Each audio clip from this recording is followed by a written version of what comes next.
Itulah kemuliaan waktu fajar.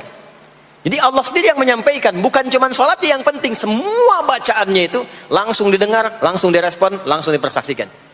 Karena itu ada anjuran bahkan dari Al-Quran, dan ini dikerjakan oleh semua sahabat, saking pentingnya sholat subuh itu, waktu fajar itu, bahkan mereka bangun dan menunggu sebelum tiba fajar. Ada apa di waktu subuh? Apa perbandingannya dengan waktu-waktu yang lainnya? Mengapa sebagian nama yang disematkan di dalam ibadah di waktu-waktu itu justru tidak sama dengan nama waktunya, tapi disebutkan dengan nama-nama yang berbeda? Zuhur kenapa dengan zuhur tidak nahar? Asar kenapa disebut asar tidak masa? Subuh kenapa disebut subuh dan ada dua nama dengan fajar? Ya, kenapa namanya dua? Itu yang coba kita hadirkan di pertemuan kajian kali ini.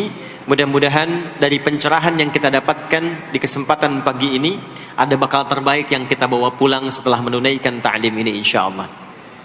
Tidak cukup dengan amin, kita mulai dulu ya.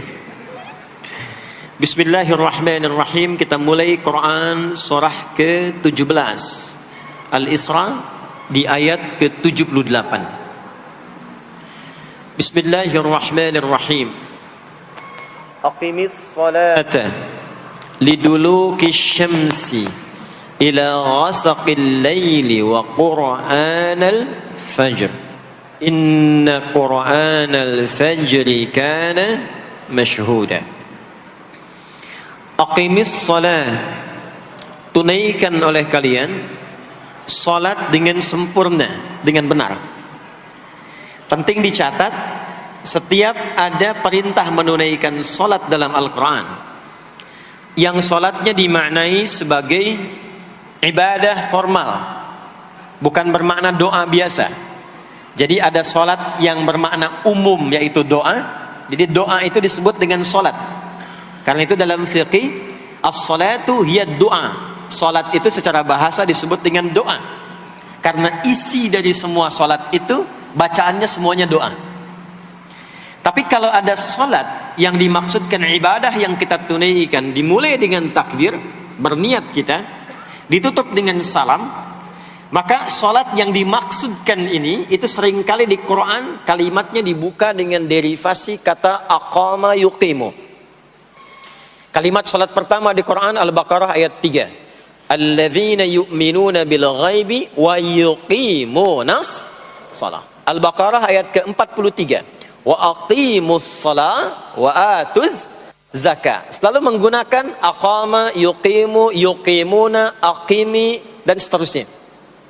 Termasuk di Quran surah ke-17 Al-Isra ayat 78. Aqimis salata, menggunakan kata aqim. Apa itu aqim? Aqama, yuqimu, yuqimuna, aqim, itu artinya menunaikan dengan sempurna, sesuai dengan ketentuan yang diberlakukan, tegak sempurna. Jadi ketika Allah meminta kita menunaikan salat, salat yang diinginkan itu kata Allah bukan salat biasa saja, bukan sekadar bertakbir kemudian ditutup dengan salam. Ada ketentuannya, ada aturan-aturannya. Karena itu ketika Allah meminta kita menunaikan salat, setelah menggunakan kata aqim, aqimu, yuqimuna, kalimat salatnya menggunakan alif lam. Kalau Bapak Ibu cek silakan, rata-rata ada alif lamnya. Ya, tidak berdiri sendiri. Alladzina yu'minuna bil ghaibi wa yuqimunas shalah, ada alif lamnya. Wa aqimus shalah wa atuz zakah. Wasta'inu bis sabri was shalah, ada alif lamnya. Nah, alif lam itu di antara fungsinya dalam bahasa Arab, ada yang berfungsi sebagai ta'rif. Ta'rif itu seperti artikel the dalam bahasa Inggris. Ya, car itu banyak di luar, mobil.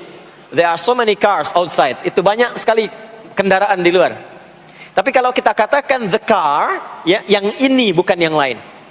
As-shalah, kenapa menggunakan alif lam? Memberikan kesan yang diinginkan itu salat yang sesuai aturannya, salat yang sesuai dengan ketentuannya.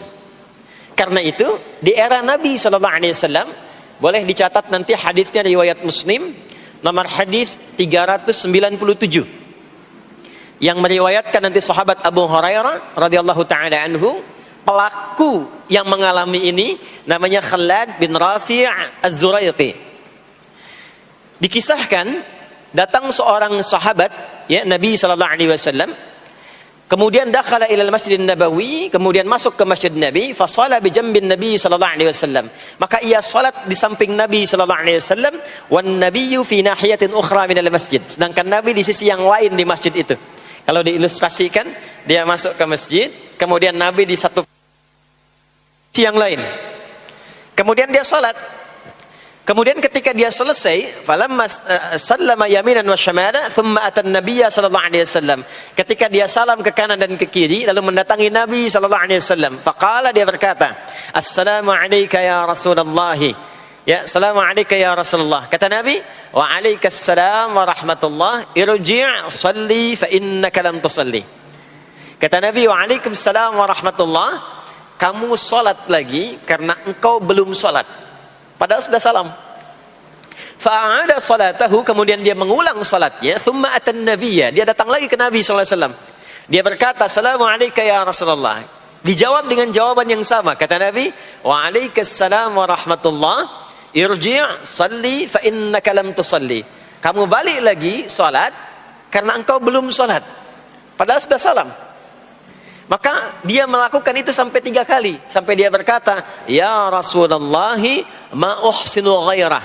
Ya Rasulullah, ini yang bisa saya kerjakan. Kalau ada yang kurang, alimni, mohon ajarkan saya bagaimana sholat yang sesuai aturan yang benar itu. Maka diajarkanlah oleh Nabi, bahkan sejak wudu. Idza qumta ila shalah. Kembali muncul kalimat tadi, aqama yuqimu. Kata Nabi, jika engkau sholatnya ingin sempurna, fa asbighil wudu, maka mulai dengan wudu yang sempurna. Maka biasanya orang kelihatan dari wudunya. Orang yang baik sholatnya itu mulai kelihatan dari sejak wudunya. Jadi kalau wudunya tidak sempurna, buru-buru, yang dibasuh tidak sempurna, itu pasti akan berdampak kepada sholatnya.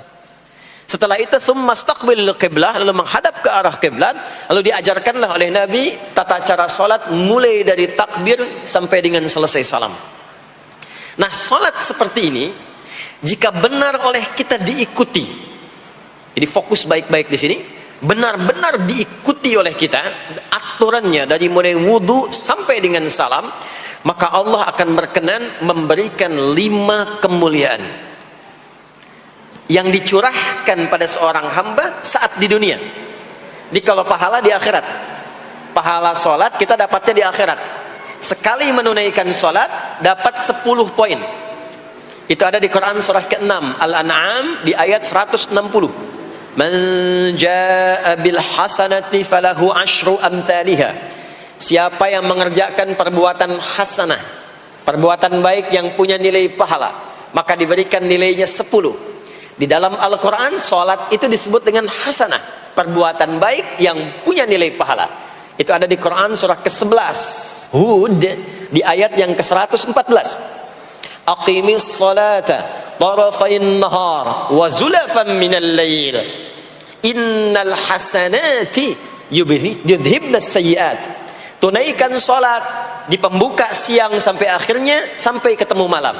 Jadi dari subuh, zuhur, asar, maghrib sampai ke isya. Semua solat itu kata Allah disebut dengan hasanat. Innal hasanat. Hasanat jamak dari hasanah. Jadi solat disebut dengan hasanah.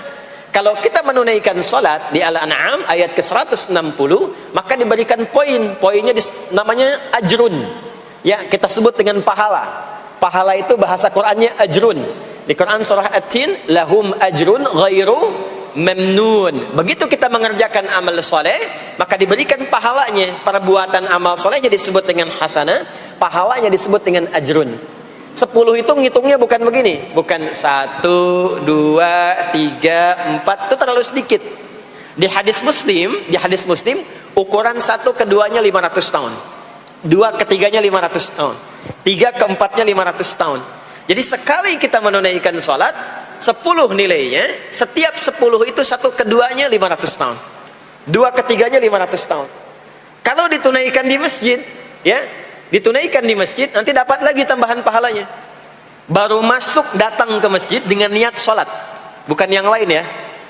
Kan ada orang yang kadang ke masjid niatnya tidak sempurna ibadah, mungkin janjian ketemu teman, ya, akhi, bro, ketemuan yuk, ya. Di mana? Di Pondok Indah aja, sambil sholat zuhur. Sambil sholat zuhur, jadi sholatnya sambil, ya, nyambi itu, ya. Substansinya mau ketemu kan, agenda intinya ketemuan sambil sholat zuhur. Nah, kalau kita niatkan mutlak untuk ibadah, apapun itu, mau sholat, mau baca Quran, mau i'tikaf, itu baru datang, baru menginjakkan masjid, masuk dengan kaki kanan, baru datang, itu sudah dicatatkan 25 kebaikan, belum apa-ngapain. Jarak satu keduanya tadi 500 tahun, dua ketiga 500 tahun.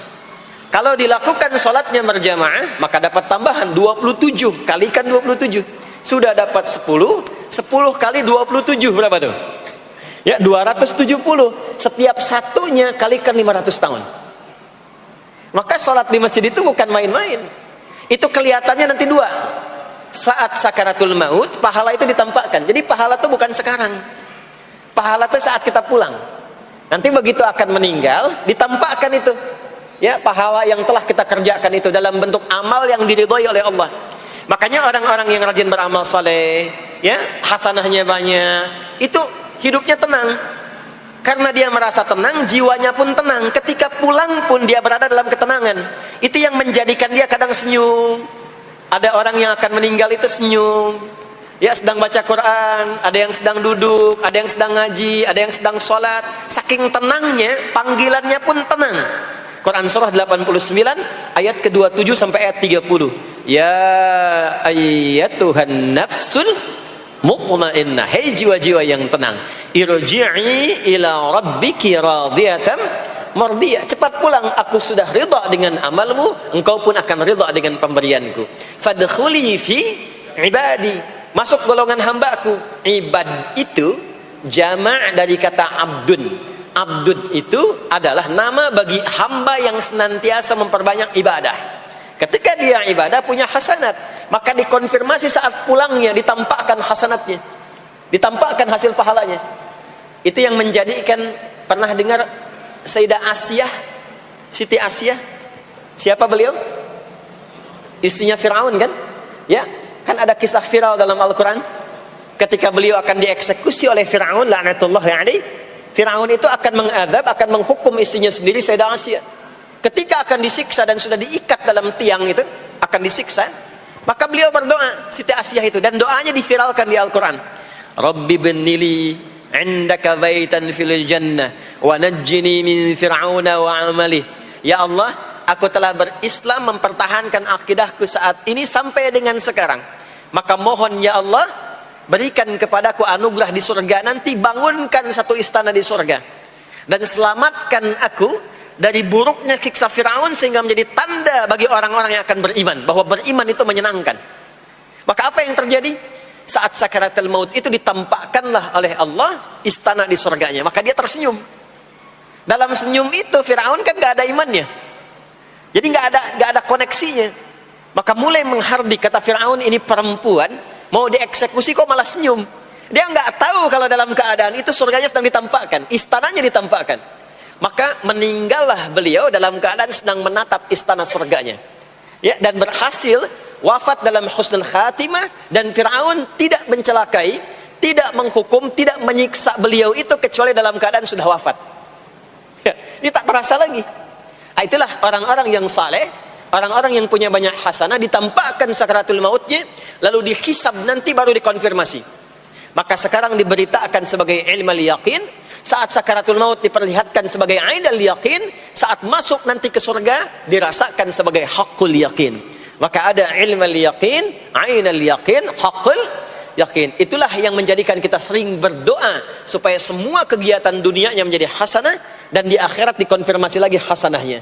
Ada di Al-Baqarah surah kedua di ayat ke-201. Wa minhum may yaqulu rabbana atina fid dunya hasanah wa fil akhirati hasanah wa qina adzabannar. Nah, perbuatan hasanah yang pertama itu salat. Jadi ketika kita salat ada pahala. Pahala itu urusan akhirat. Nanti ketika meninggal dapat. Itu bekal pulang. Kita gambarkan nih supaya enggak bingung ya. Yuk, kita ilustrasikan sejenak ya. Bismillah. Bapak Ibu kelihatan ini ya? Hah? Ibu kelihatan Bu ini? Ah, alhamdulillah, alhamdulillah. Ini pejuang subuh belum ditulis sudah kelihatan ya. Alam itu kan yang kita tinggali, kita rasakan, dan nanti yang kita yakini ada 3 kan. Ini sering saya sampaikan belakangan ini di beberapa kesempatan. 1, sekarang ada yang disebut dengan ardun, al-ard, yang kita terjemahkan dengan bumi tempat kita tinggal sekarang. Ya, sekarang kita ada di mana? Di Masjid Pondok Indah ya. Bagian dari bumi. Ini di bumi. Sifatnya disebut dengan dunia. Jadi dunia itu asalnya bukan nama alamnya, tapi lebih kepada sifatnya. Ya, dunia. Dari kata dana, yadnu, dunuan, wa dunyaan. Artinya sesuatu yang cepat, sesuatu yang fana, sesuatu yang rusak, yang hilang. Jadi semua sifat kehidupan kita di tempat ini itu berlangsung cepat. Ya, kayaknya baru kemarin ketemu, sekarang sudah ketemu lagi. Kayaknya baru kemarin kenalan teman SD, sekarang sudah saling punya cucu. Ya? Dan semua sifatnya rusak. Ini gelas kalau didiamkan, besok-besok kotor, rusak. Baju kalau didiamkan nggak diapa-apain, rusak. Ya, kendaraan kalau didiamkan semewah-mewahnya nggak diapa-apain, rusak. Itulah dunia. Kenapa diperkenalkan viral dunianya dibandingkan dengan bumi dan ardonnya? Untuk memberikan kesan yang kuat kepada jiwa kita. Hei, jangan sampai terjebak dengan kehidupan dunia yang sementara yang ditinggalkan. Jangan memperebutkan sesuatu yang rusak. Jangan berselisih pada sesuatu yang hilang. Ya, kan sekarang banyak orang aneh ya, memperebutkan sesuatu yang pada akhirnya yang diperebutkan itu rusak sendiri. Ya, memperebutkan sesuatu, berselisih pada sesuatu yang akan ditinggalkan, kan sama-sama meninggal. Untuk apa memperselisihkan sesuatu yang akan ditinggalkan? Kok bisa berantem, berselisih, saling mencela pada sesuatu yang sama-sama akan ditinggalkan? Itulah kenapa sering dipopulerkan dengan nama dunia. Dunia, ingat ya, kita tinggal di dunia ini. Maksudnya apa? Hei, hidupmu sementara. Hei, terkadang kita lupa bahwa itu akan berlangsung dengan cepat. Saat nanti meninggalkan tempat itu, ada tempat lain yang akan kita kunjungi. Setelah dunia apa? Belum ke akhirat. Ada waiting room dulu. Nah, sini ada waiting room. Tempat nunggu sementara sebelum nanti ke alam yang ketiga. Namanya disebut dengan kubur. Afala ya'lamu idza bu'thira ma fil kubur. Surah apa itu? Surah Al-Adiyat, surah ke-100 di ayat yang ke-9. Namanya kubur. Sifatnya disebut dengan barzakh. Ya, alamnya barzakh.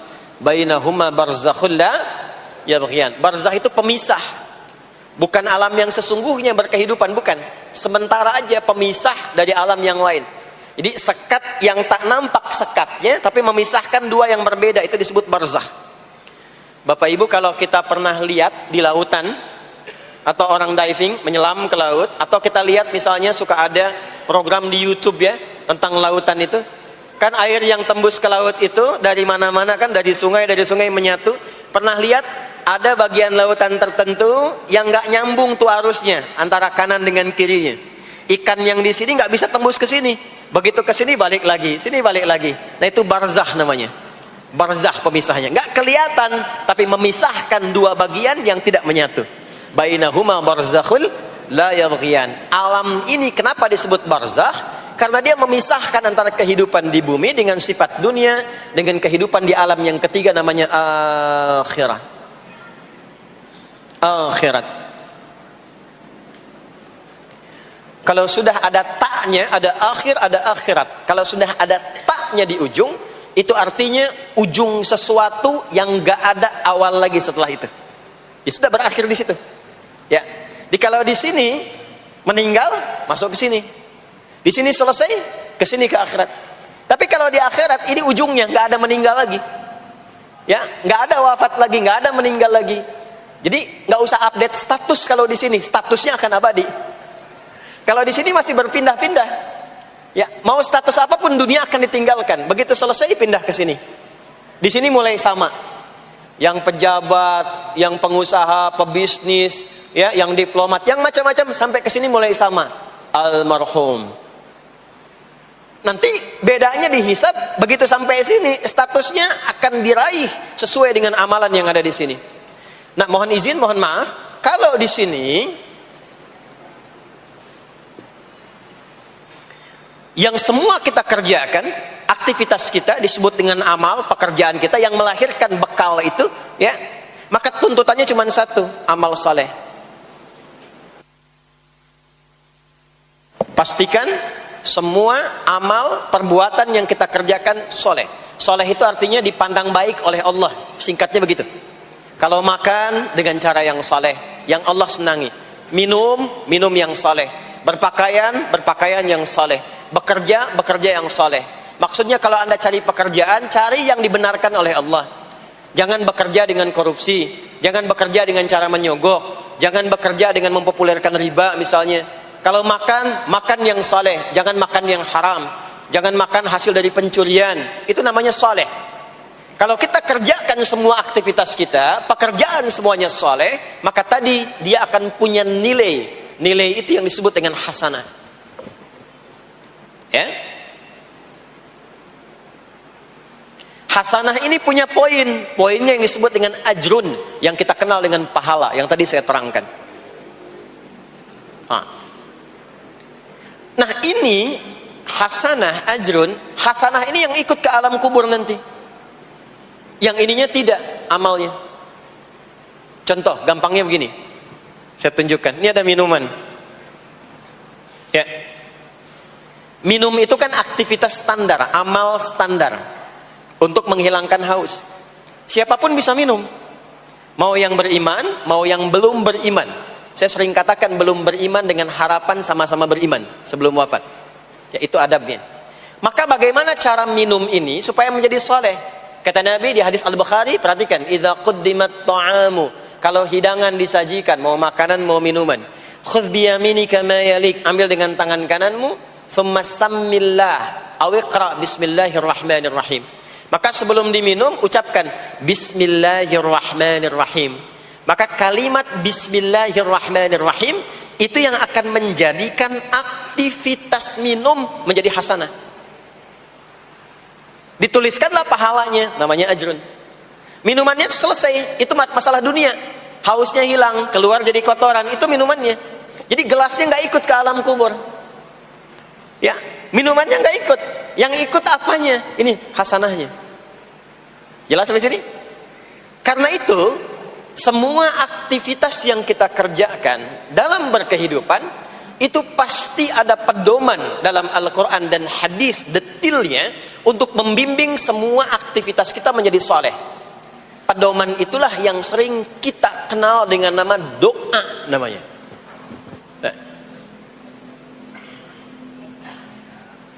Silahkan Bapak Ibu cek, tidak ada satupun di dalam Islam aktivitas yang dikerjakan kecuali bersanding dengan doa di dalamnya. Coba cek ya, bangun tidur sudah ada doanya? Sudah. Makan ada doanya? Berpakaian ada doanya? Dan kalau kita mau jujur, itu semua aktivitas doanya nggak sama. Bangun tidur dengan mau tidur sama nggak doanya? Bahkan urusan ke masjid nih, masuk masjid ada doanya nggak? Kakinya diatur kan? Kanan. Keluar masjid ada doanya. Doa masuk dengan keluar sama nggak? Beda. Ada yang mau ke toilet ya, masuk toilet, kakinya diatur nggak? Kaki apa masuknya? Kiri. Keluar? Ada doanya nggak? Nah, perkara ke toilet pun bisa jadi amal soleh. Karena semua yang dikerjakan dalam Islam itu bernilai. Allah itu ingin mendidik kita, jangan sampai melakukan sesuatu yang tidak ada manfaatnya. Dan kalau sudah ada manfaat, jangan tanggung. Jangan hanya jadikan kegiatan itu terbatas pada satu alam saja. Dunia dapat tapi alam kubur gak dapat. Dunia dapat tapi akhirat gak punya bekal. Gimana nanti pulang ke akhiratnya? Ya, saya mau tanya sebentar. Maaf ya, kita yakin gak bahwa kita akan meninggal? Saya ulang, yakin gak akan meninggal? Baik, sekarang pertanyaannya, kalau sekiranya meninggal, pindah alam atau tidak? Pindah kan? Makanya diumumkan di Masjid Raya Pondok Indah, inna lillahi wa inna ilaihi rajiun. Telah meninggal dunia, telah meninggalkan dunia. Artinya keluar dari sini. Sekarang kita pakai hukum dunia sebentar. Biasanya begini, kalau orang pindah tempat, walaupun ada di satu alam, itu pasti butuh bekal. Dan kadang bekalnya nggak sama. Contoh, nanti Ramadan, setelah itu masuk Idul Fitri. Biasanya ada mudik ya. Mungkin nggak mudik kalau nggak ada bekal. Saya sering perhatikan setiap tahun, orang itu mau mudik kalau ada bekalnya. Masya Allah, cuman motornya bebek, ya. Tapi kan bekalnya ada yang singa, ada yang sapi, ya. Itu ditambah lagi pelepah pisang, kasih dus lagi, kasih tulisan, sayang tunggu aku pulang, gitu kan? Ya. Kan dikumpulkan kan? Dan saya pernah tanya, kenapa mas gak pulang? Gak ada bekal pak katanya. Jadi orang mau pindah tempat saja, itu perlu ada bekal. Anda kesini kalau nggak ada bekal nggak mungkin sampai. Sekarang kalau pindah dari Indonesia ke Singapura, sama nggak mata uangnya? Beda. Di Malaysia sama nggak? Semakin jauh ke Saudi, ke Amerika, hukumnya mengatakan setiap pindah tempat pasti bekalnya beda. Jangan pernah kita mengharapkan atau membuat hukum sendiri ketika pindah tempat. Jadi sesama dunia saja tempatnya, bekalnya sudah beda. Sekarang Anda menginginkan pindah alam dari dunia ke kuburan, bekalnya pengen sama, mustahil. Makanya sejak kita meninggalkan dunia, semua paket dunia tanggal di atas, pindah ke bawah, selesai. Nih bajunya ini nggak akan ikut nih, ganti. Ya namanya kafan kan, dan di kafan itu sudah nggak ada kantongnya. Coba dicek tuh, ada kantongnya nggak kan kafan tuh? Nggak ada. Dan ini nggak akan dibawa nih handphone yang bagus, lagi dipakai ngerekam nih, nggak akan ikut. Ah saya mau dipakai aja, ntar kalau malaikat nanya man robuka, nih sudah pernah ikut kajian. Rombongan Ustaz Adi. Ya, beda, ini beda alam. Maka yang ikut apanya? Yang ikut tuh hasanahnya, value-nya, nilai kebaikannya. Ini yang kita yakini, ini yang kita imani. Jadi mumpung masih ada kehidupan, perbanyak. Kalau dulu sadar banyak yang salah, sekarang sisanya ganti dengan yang soleh. Kalau sudah diperlihatkan, sekarang kan banyak yang viral di YouTube, dilihat, didengar oleh telinga kita, disimak oleh kita, orang meninggal sedang sholat, orang meninggal setelah menjadi pemulung kebaikan, orang meninggal dalam keadaan baca Quran, diperlihatkan di mata kita. Kok bisa buka YouTube yang keluar di beranda itu? Itu kan hidayah. Jadi kalau sudah ditampakkan di depan mata, ya, didengar oleh kita, terlihat langsung, maka yang disadari salah yang dulu ganti dengan yang soleh sekarang. Kalau tidak kita lakukan, maka rugi kita saat pulang. Ini yang dimaksud surah ke-103. Wal asr. Innal insana lafi khusr illa alladhina amanu wa amilus salihat, amal saleh. Nah, ini nanti yang dibawa pulang ke sini. Ya, sini. Nah, bagaimana melatih supaya semua kegiatan kita itu jadi soleh? Gimana latihannya? Karena nggak mudah untuk melakukan itu. Belum tentu bangun itu langsung soleh, itu belum tentu. Belum tentu kita makan itu mendapatkan sumber yang benar, dengan cara yang benar. Bagaimana melatihnya? Maka Allah berikan kepada kita waktu-waktu khusus untuk berlatih diri tersambung dengan Allah, yang dengan ketersambungan itu akan menjaga kita di semua keadaan, baik berdiri, jalan, duduk, kerja di kantor, tidur, rebahan. Sekarang banyak kaum rebahaners, ya, tiduran, itu dipastikan kalau tersambung dengan Allah, terkoneksi, semuanya soleh. Karena kalau ingat, ya saya duduk ingat Allah. Kalau ingat di pekerjaan ingat Allah, mustahil kita bisa menuliskan sesuatu yang Allah tidak sukai. Tambahin nolnya, ya, bikin paraf, tanda tangan pada proyek yang tidak benar, mustahil. Karena ketika sedang tanda tangan ingat Allah. Ya. Nah, dalam bahasa Arab, sesuatu yang tersambung dengan kuat, sehingga selalu menempel dan sulit terpisahkan, itu bahasa Arabnya disebut dengan silah. Dari wasala yasilu silah. Ibadah yang melatih kita untuk terus tersambung sehingga ingat pada Allah di setiap keadaan, yang dengan ingat itu menjadikan otomatis amal perbuatan kita ingin dipastikan diridhai dan disukai oleh Allah sehingga berubah menjadi soleh. Ibadah yang melatih kita untuk mendapatkan itu disebut dengan solat namanya. Solat. Makanya solat disebut solat bukan hanya mengandung unsur doa, tapi latihan yang Allah berikan kepada kita untuk mengoneksikan diri kita sehingga dalam semua kegiatan kita ingat Allah. Itu yang dimaksud di Quran surah keempat An-Nisa di ayat ke-103. Ya. Fa idza qadaitumus salata, maka jika Anda telah tuntas mengerjakan salat, fadhkurullah. Ciri orang yang berhasil salatnya adalah dia mampu mengoneksikan dirinya dengan Allah. Makanya kalau sudah selesai salat, kita sudah ingat Allah. Nah, kalau belum ingat Allah, diminta coba ingat lagi. Selesai salat, jangan buru-buru meninggalkan tempat kita salat. Ingat dulu, sambungkan dulu sehingga saat keluar dari tempat kita salat sudah ingat Allah. Bahasa Arabnya mengingat Allah itu disebut dengan zikir, zikrullah. Karena itu salat disebut dengan zikir. Buka Quran surah ke-20 Thaha ayat ke-14. Saya nggak akan keluar dari Quran hadis sehingga nggak bisa didebat. Nggak bisa didebat. Anda nggak bisa debat karena ini bukan pikiran, karena ini Quran dan hadis. Quran surah ke-20 Thaha ayat ke-14. Innani anallahu la ilaha illa ana fa'budni wa aqimis salata lidzikri. Salat disebut dengan zikir. Zikir itu artinya ingat. Makanya tadi saya katakan di awal, salat itu melatih kita supaya ingat Allah.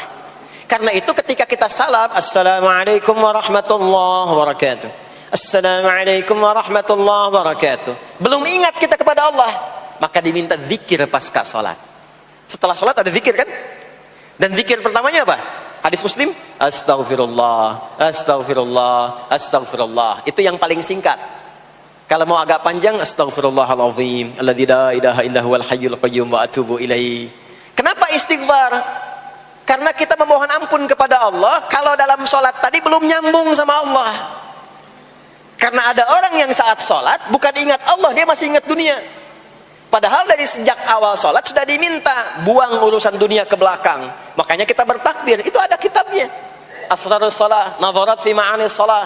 Ketika Anda mulai bertakbir, takbir begini, Allahu Akbar. Kenapa mengangkat tangan gini salah satunya? Di antara maknanya, buang urusan dunia ke belakang. Pasrahkan dirimu kepada Allah. Kalau salatnya ingin khusyuk, jangan bawa urusan dunia ke dalam salat. Buang. Yang menjadikan seseorang kurang khusyuk begitu takbir, dunia masih dibawa. Lisannya berucap Allahu Akbar, tapi pikirannya, motor hu akbar, mobil hu akbar, ya kan? Status tuh belum diupdate hu akbar. Ya, miss call belum dibalas, akbar. Itu bermasalah. Sehingga mudah dikerjai setan. Ada setan namanya khanzab di Sunan Abu Daud. Saat seseorang mulai bertakbir kata Nabi, fayaqulu syaitanu, di situ setan mulai beraksi. Sebelum takbir kita dibikin fokus. Anda silahkan praktekkan. Kalau mau sholat rasanya fokus. Tapi mulai bertakbir Allahu Akbar, setan mulai beraksi kata Nabi. Udhkur kada, udhkur kada. Ingat ini, ingat itu.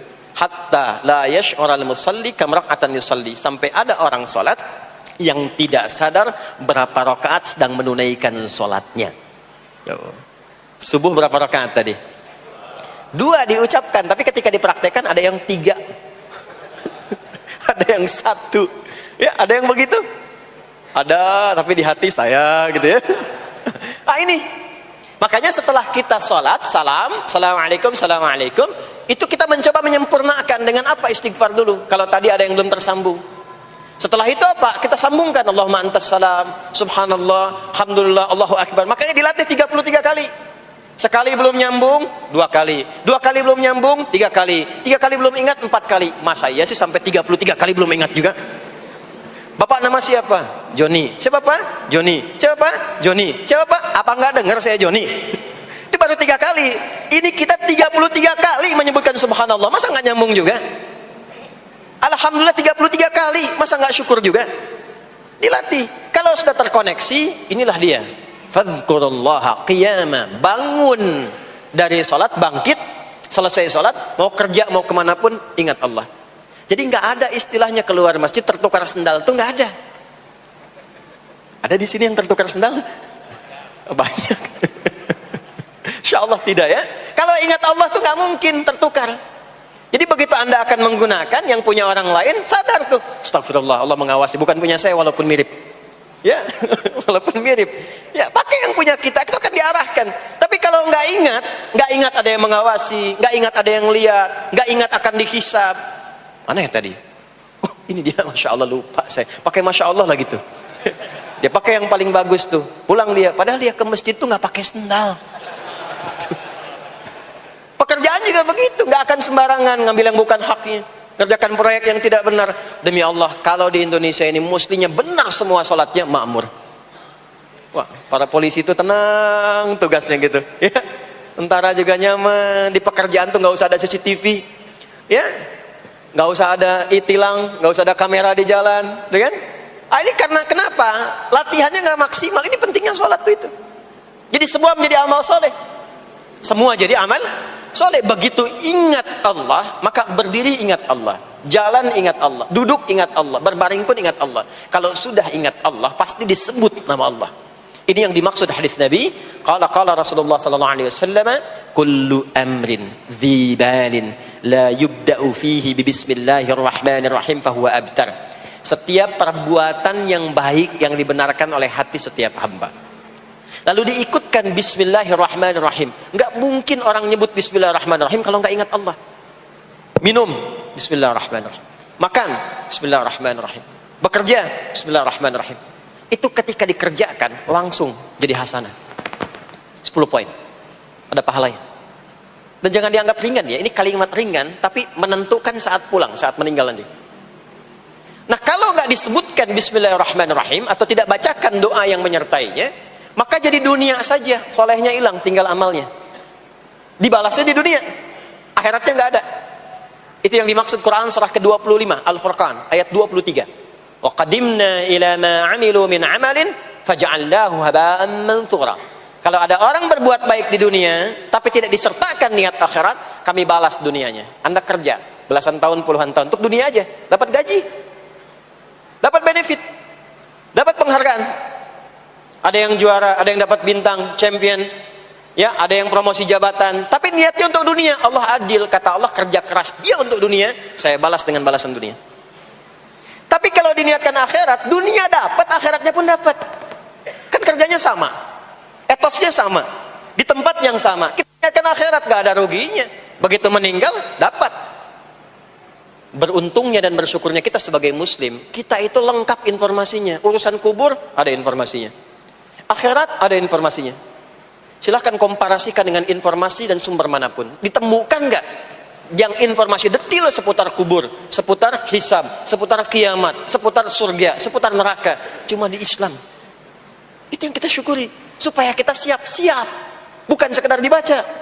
Baca ada pahalanya, tapi siap-siap ada konsekuensi kebaikannya. Ini balik ke sini. Karena itu saya katakan dari awal, pertama Bapak Ibu sekalian, sholat itu menjadi ibadah paling pokok karena dia akan mengantarkan kita pada konektivitas yang kuat dengan Allah Subhanahu wa taala. Ini poinnya. Kalau sudah nyambung dengan Allah, bukan cuma jadi amal soleh.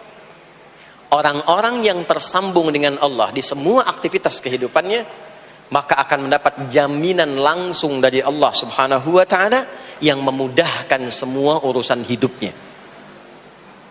Mudah sukses, mudah bahagia, mudah tenang. Semua kemudahan yang kita raih dalam konteks kebahagiaan, ketenangan, kesuksesan itu kalau digabungkan semua maknanya, berubah katanya menjadi falah. Apa namanya? Falah. Falah itu bahagia, sukses, nyaman. Kalau dibuka kamus English Arabic misalnya, falah itu bahasa Inggrisnya success and happiness. Bukan cuma bahagia, bahagia dan sukses. Bukan cuma sukses, karena ada orang sukses belum tentu bahagia. Saya sering tanya yang ini nih, dan biasanya para ibu yang juara menjawabnya itu. Ya, pilih mana? Kaya tapi gelisah, atau miskin tapi tenang? Miskin tapi tenang. Sukses tapi gelisah, ya, atau miskin tapi tenang? Sukses tapi tenang, ya. Sukses dan bahagia. Nah, sukses dan bahagia itu bahasa Arabnya falah. Ini poinnya. Falah. Sekarang coba kita dengar baik-baik. Cek telinganya masih ada nggak tuh? Cek telinga masih ada nggak? Setiap hari, di setiap pergantian waktu dalam sehari.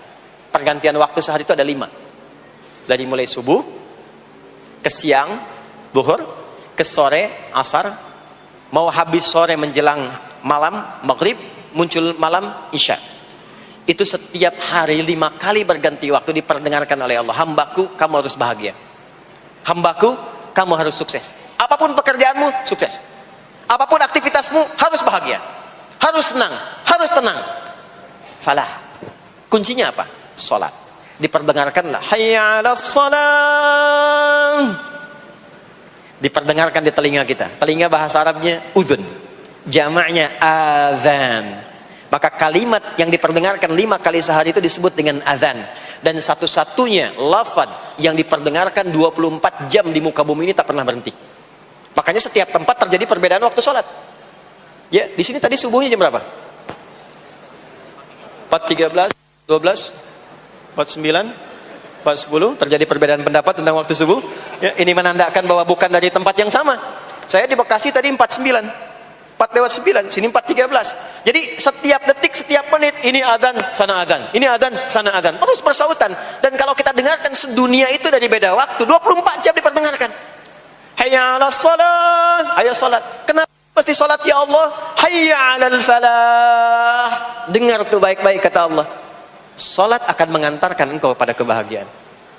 Salat mendekatkan engkau pada kesuksesan. Salat mengantarkan engkau pada kedamaian. Makanya kalau orang salat pasti tenang hatinya. Kalau nggak percaya silakan. Salat itu diantara manfaatnya mendatangkan ketenangan. Salat mendatangkan kesuksesan. Karena itu salat bukan hanya ibadah yang diwajibkan pada umatnya Nabi Muhammad SAW saja, tidak. Semua nabi dan rasul yang pernah bertugas di bumi itu semuanya salat dan meminta umatnya salat. Hanya memang kita yang paling sempurna menunaikannya, caranya. Ya, dulu umat nabi-nabi lain juga salat. Contoh, Nabi Musa salat. Nanti diviralkan di Quran surah ke-20 Thaha ayat 14. Nabi Isa alaihi salam yang paling dekat ke Nabi Muhammad 600 tahun sebelum Nabi lahir, itu salat. Beliau salat. Diviralkan di Quran surah 19 Maryam ayat 31 sampai 33. Ya, sampai ke 33-nya wa ja'alani mubarakan aina ma kuntu wa awsani bis shalah. Salat. Siapa lagi? Nabi Zakaria. Nabi Zakaria itu kapan beliau mendapatkan berita gembira akan punya anak? Saat salat. Jadi berdoa, masuk ke mihrabnya Maryam, melihat Maryam punya banyak keistimewaan, maka beliau salat di mihrabnya itu. Di Quran surah ketiga Ali Imran ayat 38 sampai 39. Hunalika da'a Zakaria rabbah qala rabbi habli min ladunka dzurriyyatan thayyibah innaka sami'ud du'a. Turun jawaban, fanadathul malaikatu wa huwa qa'imun yusalli fil mihrab annallaha yubashshiruka bi Yahya. Jadi Nabi Zakaria itu dapat berita akan punya anak namanya Yahya saat salat. Di salat itu kalau dikerjakan bisa berdampak pada percepatan terkabulnya doa. Minta apapun dijawab sepanjang maslahat. Makanya nanti untuk umat Nabi Muhammad jangan tunggu, panggilan salatnya adalah panggilan langsung dari Allah. Minta, punya masalah apa? Aku selesaikan kata Allah. Di salat itu bukan main-main, bukan beban, bukan sekedar kewajiban, tapi kewajiban yang dipaksa untuk membahagiakan kita. Kalau Allah nggak sayang, nggak akan disuruh sholat. Pak, Bu, itu panggilan sholat. Perhatikan panggilan pertamanya, Al-Baqarah ayat 45. Wasta'inu bis sabri wassalah. Kata Allah, hei hambaku, kalau engkau punya masalah, sabar dulu, terima. Karena aku titipkan masalah itu kepadamu untuk meningkatkan kualitas hidupmu, bukan ingin membebanimu. Dan tidak mungkin aku uji engkau dengan masalah itu kecuali engkau mampu mengatasinya. La yukallifullahu nafsan illa wus'aha. Nah sekarang bawa itu lewat sholat, minta solusi kepada Allah. Terima dulu dengan sabar. Setelah itu belajar untuk meningkatkan kualitas hidup, dan bawa lewat sholat, minta solusi. Jadi ternyata saat kita menunaikan sholat itu diperintahkan oleh Allah, minta punya masalah apa. Makanya kita katakan, begitu Allah perintahkan wasta'inu bis sabri wassalah. Hei, kalau punya masalah terima dengan sabar, minta tolong, minta solusi kepada Allah lewat salat. Maka ketika kita minta, kita robah kalimatnya dari wasta'inu, kata perintah, menjadi bentuk permohonan, fi'il mudhari. Iyyaka na'budu wa iyyaka nas. Itu ketika Anda mengucapkan iyyaka na'budu wa iyyaka nasta'in, fikihnya begini, ucapkan di lisan, hadirkan dalam hati dan pikiran kita masalah apa yang sedang kita rasakan. Minta kepada Allah solusinya. Minta. Jadi bukan sekedar diucapkan. Karena hadis qudsinya berbunyi begini, hadis qudsinya. An Abi Hurairah radhiyallahu ta'ala anhu qala Rasulullah sallallahu alaihi wasallam qala Allah azza wa jalla, Allah berfirman. Saya langsung saja ke bagian kalimat iyyaka na'budunya. Idza qala al-'abdu, kalau seorang hamba berkata dalam salatnya, iyyaka na'budu wa iyyaka nasta'in, ya Allah, sekarang hamba salat kepadamu, ibadah hanya kepadamu, seperti yang kau perintahkan. Maka hamba memohon kepadamu, ya Allah, seperti yang kau janjikan. Wa iyyaka nasta'in. Lalu hadirkan dalam benak kita, ya Allah, engkau maha tahu sebelum hamba ungkapkan.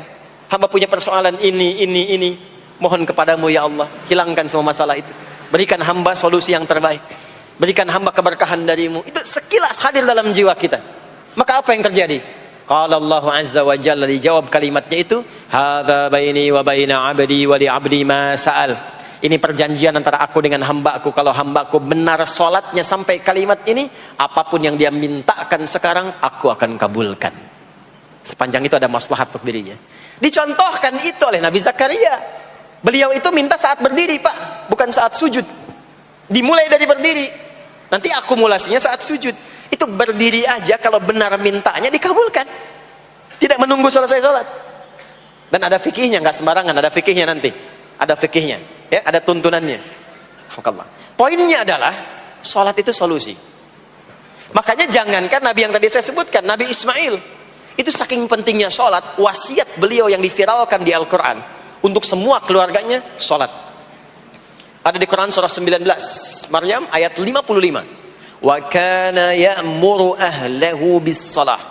Kata Allah, dan tercatat Ismail itu pernah berwasiat meminta semua keluarganya, hei, sholat. Jadi kalau kita mau urut sampai ke atas, semua sholat.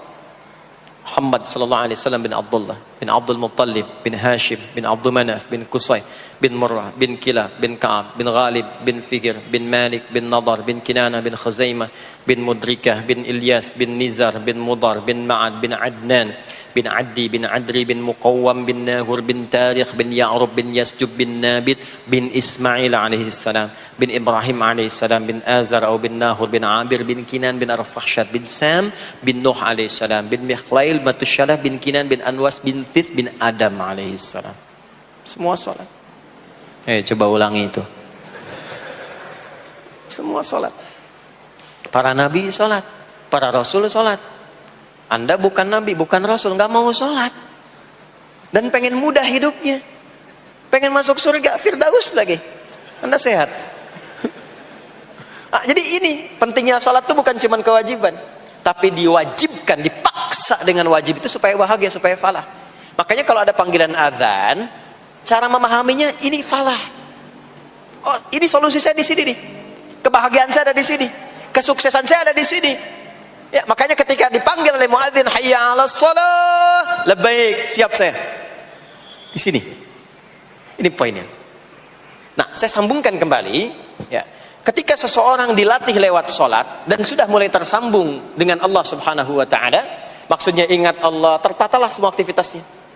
Maka berubahlah lewat salat ini, lewat latihan ini, semua kegiatannya berubah, didorong menjadi amal soleh. Karena itu, setiap orang yang sholatnya benar, yang pertama dianugerahkan oleh Allah kepada orang sholat itu bukan dunia, tapi perubahan perilakunya menjadi lebih baik. Jadi bukan kaya dulu, ya. Abdurrahman bin Auf tuh hijrah masuk Islam, dilatih sholat, malah hartanya hilang semua, dirampas. Ya. Tapi setelah itu jadi apa? Jadi orang paling kaya, ya. Abu Bakar As-Siddiq, Utsman bin Affan, Umar bin Khattab, pertama kali masuk Islam kan latihannya sholat. Apakah langsung kaya? Jadi pemimpin? Jadi diplomat? Amr bin As bisa ekspedisi? Dari Afrika Utara sampai ke Syam, tidak. Yang diberikan apa? Perubahan perilaku dulu. Dihilangkan sifat-sifat buruknya, dijaga dengan kemuliaan. Jadi dua sumber yang menjadikan manusia itu buruk dalam nafsunya, itu ada dua. Di nafsu itu nanti punya dorongan untuk mengarahkan kepada yang buruk, namanya fujur. Lawannya nanti takwa. Lawannya takwa. Di Quran surah Asy-Syams surah 91 ayat 7 sampai 10, wa nafsi wa ma sawaha fa alhamaha fujuraha wa taqwaha. Nah, fujur itu nanti yang membisikkan, mengarahkan kepada hal-hal yang negatif. Itu yang ditunggangi oleh setan. Setan memberikan was-was itu ke nafsu, ke fujurnya. Alladzi yuwaswisu fi sudur innas. Di dalam sudur ada qalbu, di dalam qalbu ada nafas, di dalam nafas ada fujur. Fujur itu yang digoda. Maka keluarlah kemudian dua hal. Yang pertama ada yang disebut dengan fahsya. Fahsya itu dorongan dari syahwat untuk berbuat yang menyimpang. Pornografi, porno aksi, LGBT, kata-kata jorok, itu fahsya. Nanti temannya adalah mungkar. Mungkar itu keburukan yang diingkari, ditolak oleh hati, sumbernya nafsu perut dan akal. Mencuri itu mungkar, merampok itu mungkar, korupsi, membunuh, menipu itu mungkar. Jadi sumber keburukan itu cuma dua. Kalau bukan fahsya, itu mungkar. Orang yang sholatnya benar, maka parameternya itu, ukuran pertama kali dia dapatkan adalah ditutupnya oleh Allah, dijaganya oleh Allah keadaan nafsunya, sehingga dia tidak dikontrol oleh perbuatan fahsya dan mungkarnya. Maka aktiflah sinyal takwanya. Takwa itu lawan nafsu. Makanya nanti kaitan takwa dengan nafsu sama-sama disebutkan. Nafsu 115 kali, takwa yang terkait fungsi nafsu 115 kali. Takwa digembosi, ya, awas, diwaswasi oleh setan, setan disebutkan 88 kali. Takwa disupport oleh malaikat, malaikat di Quran disebutkan 88 kali. Ini bukan ilmu otak-atik, hitung sendiri aja kalau mau.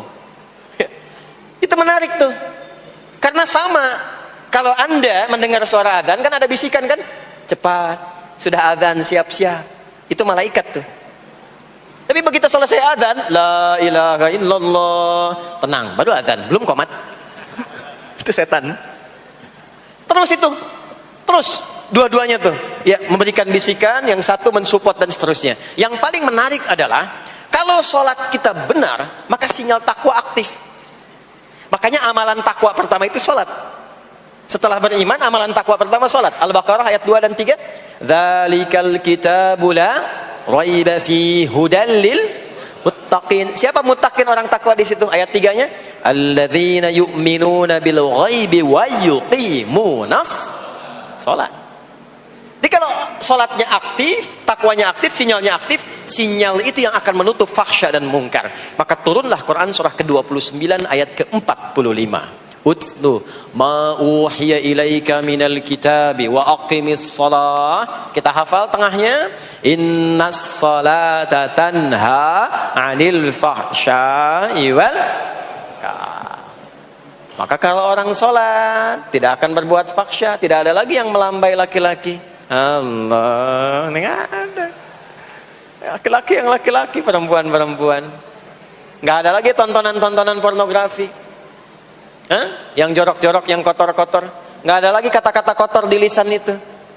Karena lisannya dilatih untuk mengucapkan yang baik-baik. Allah, sami'allahu liman hamidah, subhanallah, alhamdulillah, Allahu akbar. Makanya pasca sholat tuh berubah. Maaf ya, Allah tidak memberikan kepada Nabi Muhammad SAW tongkatnya Nabi Musa, mukjizatnya Nabi Isa, apalagi Nabi Ibrahim dan selainnya. Tapi Allah turunkan Al-Quran kepada Nabi Muhammad SAW, lalu dipraktekkan Quran itu pertama lewat sholat. Anda tahu apa yang terjadi?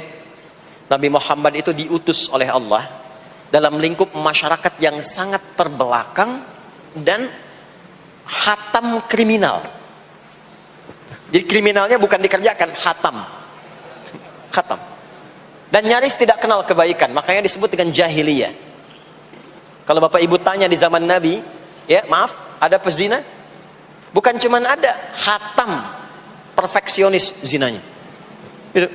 Membunuh itu, ya, mabuk, Mabuk, ada orang mabuk kekinian di zaman jahiliyah, pemabuk amatir itu 5 kali sehari mabuknya.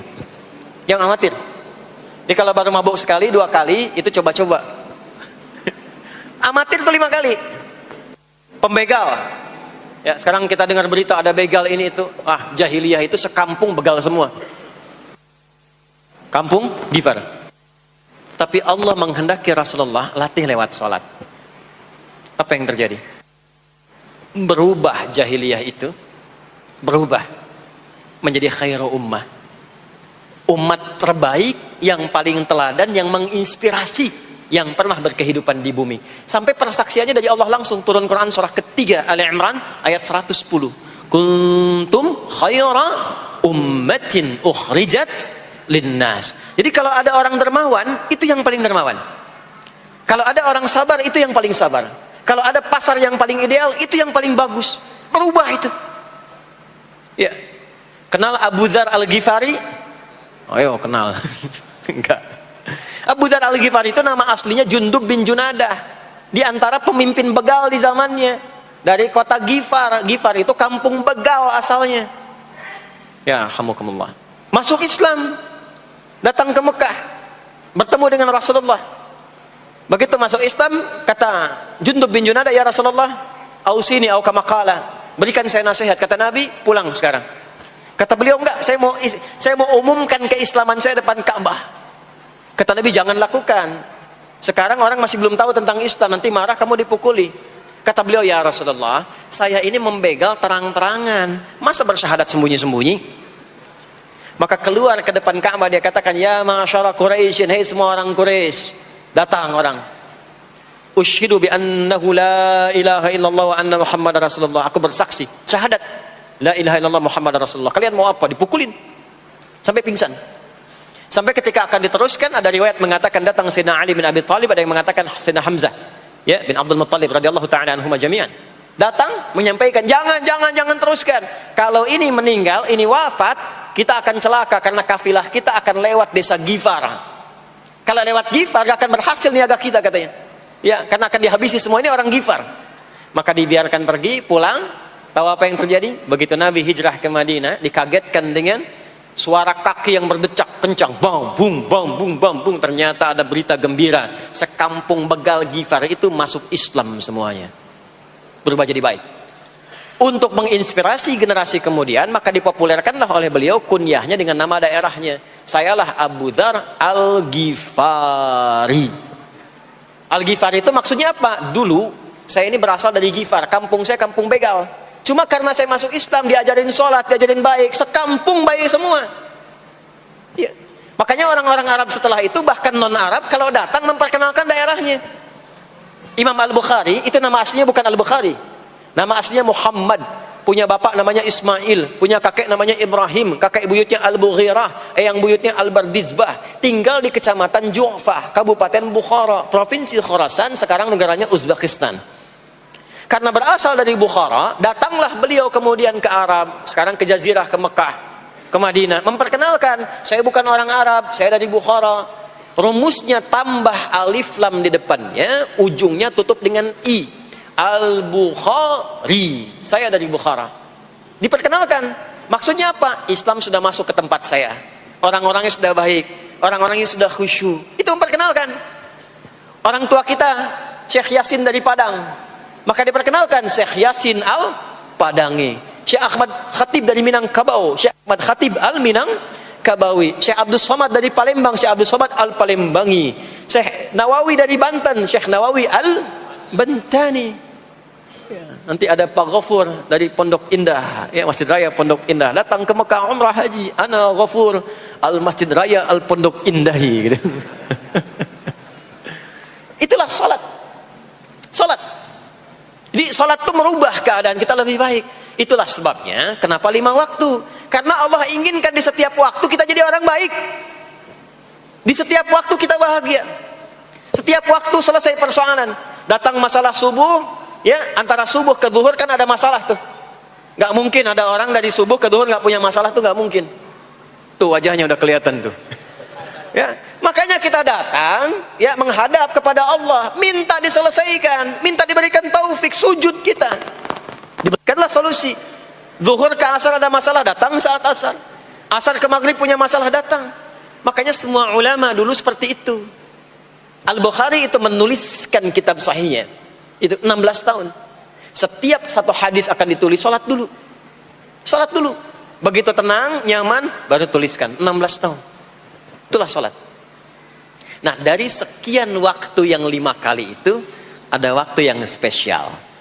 Waktu spesial inilah yang ingin saya bahas, yang tadi disampaikan dalam pengantar sambutan.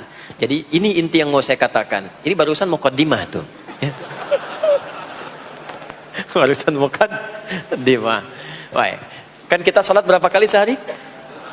Kita hitung. 1, subuh. 2, zuhur. 3, keempat, yang kelima, isya. Berapa jumlah rakaatnya? 17. Baik ya. Itu nomor telepon untuk koneksinya. Koneksi kita dengan Allah nomornya catat ya. 24434. Ya. Kalau ditanya berapa nomor koneksi dengan Allah? 24434. Subuh 2, zuhur 4, asar 4, maghrib 3, isya 4. 5 waktu kan?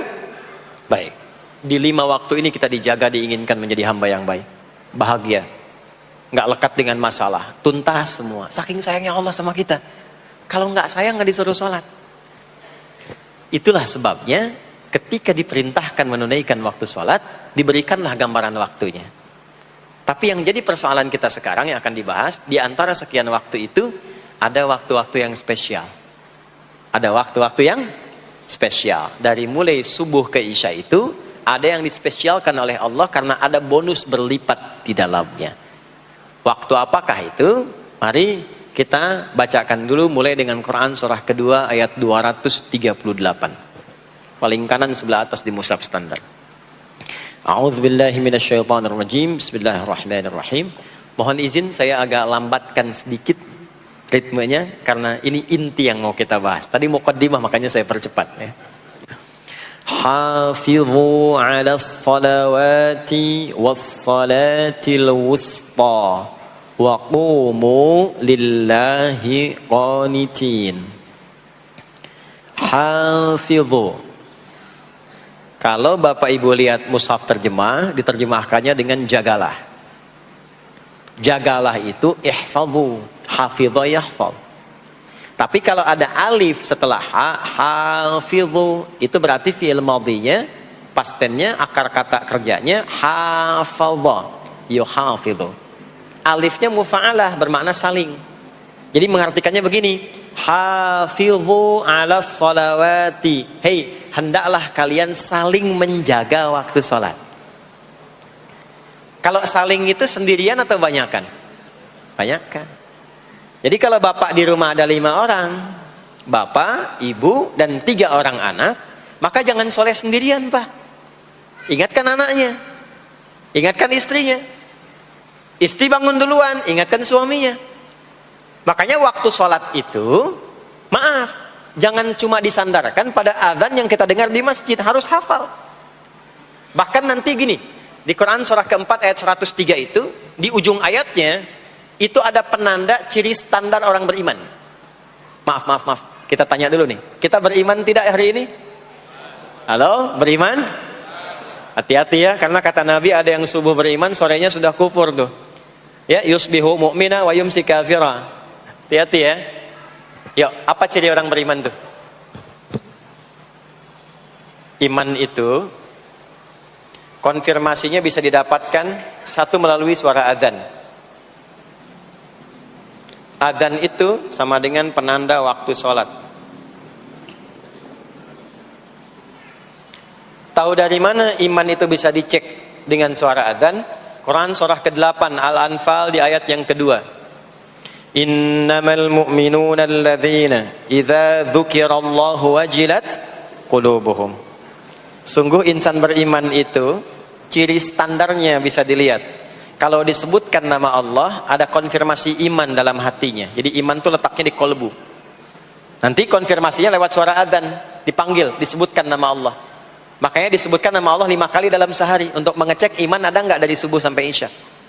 Ya, Allahu Akbar, Allahu Akbar. Ada getaran di hati kita, sudah azan. Nah, itulah iman. Itulah iman. Makanya orang yang punya iman dengan yang belum punya iman akan beda getarannya. Ini hanya dimiliki oleh orang yang punya iman saja. Yang belum punya iman nggak bisa, nggak punya itu. Allahu Akbar, Allahu Akbar. Surah apaan nih? Toanya kencang banget, ya. Tapi kalau orang beriman, Allahu Akbar, Allahu Akbar, ya Allah sudah azan. Itu konfirmasi itu. Nanti semakin tinggi imannya, bahkan ada yang orang sudah menunggu sebelum tiba waktunya. Tadi subuh jam 4:13 di sini. Ada yang nunggu dari jam 3, padahal belum dipanggil. Ya, masya Allah. Di Bekasi 4:09. Allahu Akbar, Allahu Akbar. Azan. Ingat dia. Nah, itu ciri beriman. Cuman imannya standar. Jadi bukan iman yang kuat. Standar. Kuat belum, lemah tidak. Allahu Akbar, Allahu Akbar. Jam 4:09. Jam 3 sudah bangun. Nunggu itu. Iman yang kuat. Masya Allah. Ada yang baru subuh dan nunggu isya. Tunggu. Kuat. Ada yang sudah qomat, sudah la ilaha illallah, belum kepanggil, dipanggil 4:09, dia baru bangun jam 9:04.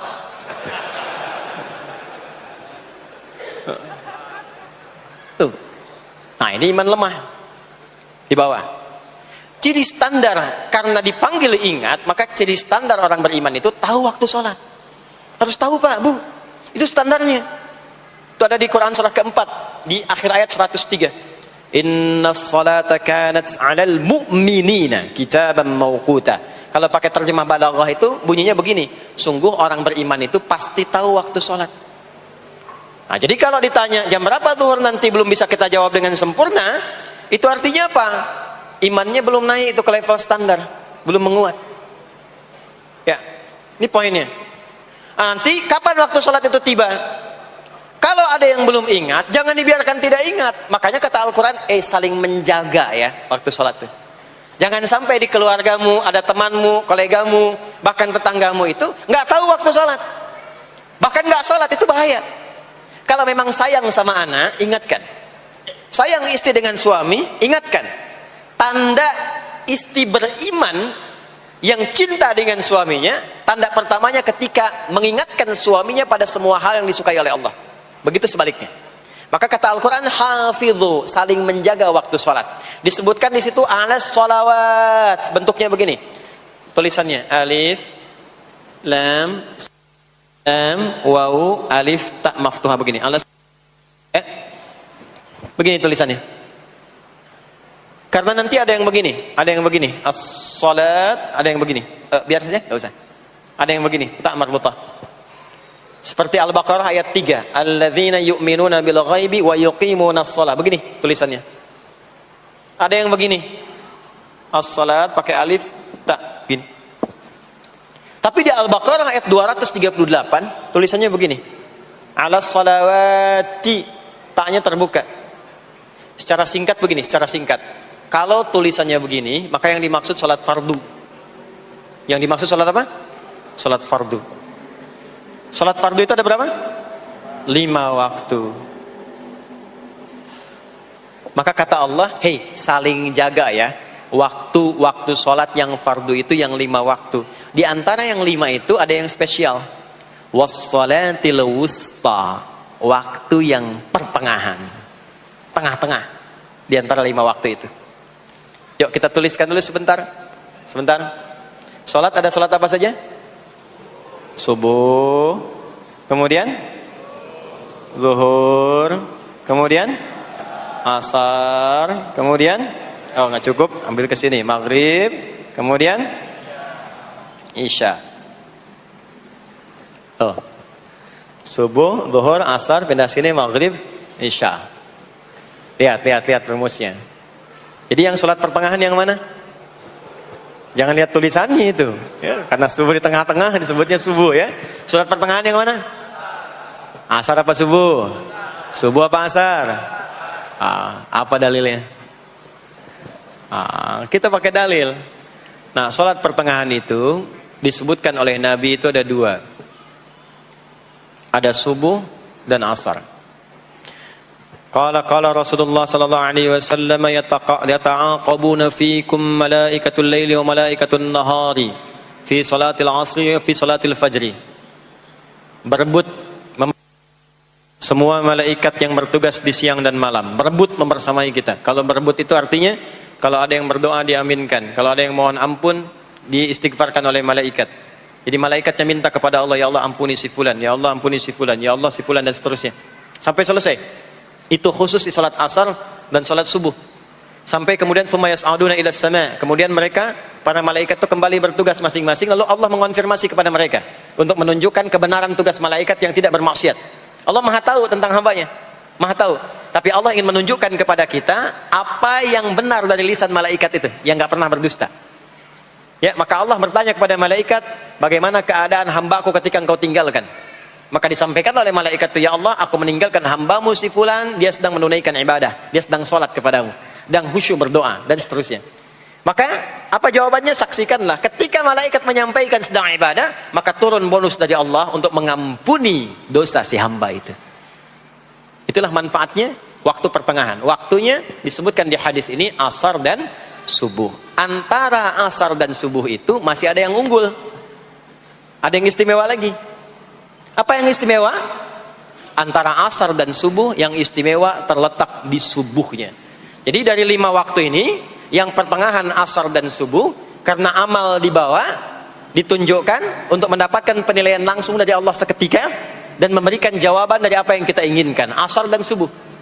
Tapi dibandingkan asar dengan subuh, bila keduanya dibandingkan, dua-duanya mulia. Maka subuh punya kemuliaan yang tidak dimiliki oleh asar. Ya, makanya nanti asar bisa bertemu dengan zuhur, masih ada jama, masih ada qasar. Maghrib ketemu isya, masih ada jama, ada qasar. Ya, tapi subuh nggak bisa di jama, nggak bisa di qasar. Ya, makanya subuh letaknya jauh, ke isya jauh, ke zuhur jauh. Ya, saya mau jamaah, ya jama antara isya dengan subuh biar nanti bangunnya sekalian gitu, nggak bisa. Ya, maghrib masih bisa di jama dengan isya, isya di qasar, dari 4 jadi 2. Maghrib gak bisa dikosor karena 3 gak mungkin jadi 1,5. Ya, zuhur udah 2, masa mau dikurangin lagi? Subuh udah 2, gak mungkin dikurangi lagi. Maka dari itu subuh menyendiri sendiri.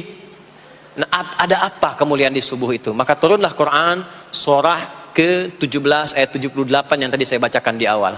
Aqimis salata liduluki syamsi ila ghasaqil lail. Sampai sini zuhur sampai isya. Dulu kisyamsi tergelincir matahari itu zuhur. Sampai ghasaqil lail tiba malam itu isya. Lalu ditutup ujungnya wa qur'anal fajr. Khusus untuk subuh itu ditambahkan selain salat ada bahasa Quran di Quran sendiri. Khusus untuk subuh redaksinya ditambahkan dengan Quran. Apa itu Quran? Halo, apa itu Quran? Kalau tidak tahu cepat katakan wallahu a'lam. Apa itu Quran? Wallahu a'lam. Ada Quran, ada Al-Quran. Ada Quran, ada Al-Quran. Kalau yang disebut Al-Quran itu mutlak firman Allah. Dari mulai Al-Fatihah sampai An-Nas. Ini yang terdapat di dalam mushaf ini, di 2 jilid ini. Ya, itu Al-Quran. Kalau disebutkan Quran tanpa alif lam, maka yang dimaksudkan bacaan secara umum. Apakah itu Al-Quran, doa, istighfar, semua bacaan itu Quran. Kemuliaan sholat subuh itu dimulai sejak waktu fajar, matahari mulai keluar sinarnya untuk membelah gelapnya malam, itu sinarnya disebut dengan fajar. Nanti subuhnya saya terangkan di akhir. Sinarnya dibelah, membelah kegelapan malam, fajar shadiq. Maka pada saat itu bukan hanya sholatnya yang punya keistimewaan seperti sholat asar tadi, tapi semua bacaannya langsung dijawab seketika oleh Allah Subhanahu wa taala. Dipersaksikan oleh seluruh malaikat dan dijawab langsung oleh Allah Subhanahu wa taala. Jadi kalau Anda berdoa, maaf, doanya lebih cepat terkabul kalau dipanjatkan dengan cara yang benar dan khusyuk. Kalau Anda istighfar, langsung dijawab. Kalau kita baca Quran, pahala langsung dituliskan berlipat. Itulah kemuliaan waktu fajar. Jadi Allah sendiri yang menyampaikan, bukan cuma sholat yang penting, semua bacaannya itu langsung didengar, langsung direspon, langsung dipersaksikan. Karena itu ada anjuran bahkan dari Al-Quran, dan ini dikerjakan oleh semua sahabat, saking pentingnya